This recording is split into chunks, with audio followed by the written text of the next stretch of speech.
નજર કરીએ અન્ય સમાચારો પર। કેશોદની શિક્ષક સોસાયટીમાં છેલ્લા 2 દિવસથી દીપડાના આટાફેરાને કારણે સ્થાનિક લોકોમાં ગભરાટ જોવા મળી રહ્યો છે।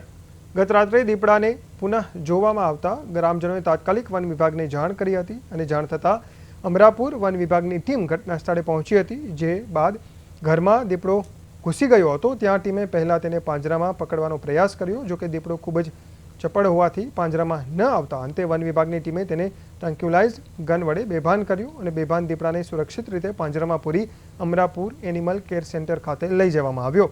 દીપડાના આતંકથી સ્થાનિકો લાંબા સમયથી ભયના ઓથાર હેઠળ જીવી રહ્યા હતા, પરંતુ હવે દીપડો પકડાઈ જતા લોકોએ રાહતનો શ્વાસ લીધો છે। અને આજે 9 વાગ્યાના અરસામાં પણ આજે મેં જોયેલો, એટલે મેં ફોરેસ્ટ ખાતાને જાણ કરી અને એમની ટીમ આવી અને એમને પહેલાં ચોકસાઈ કરી અને પછી એમની ટીમને બોલાવી અને ખરાઈ કરી કે હા અહીંયા છે જ દીપડો। એટલે એમણે એમની અમરાપરની ટીમને બોલાવી અને એમણે એ લોકોએ 1.5 થી 2 કલાકની મહેનત બાદ અત્યારે દીપડો પાંજરે પૂર્યો।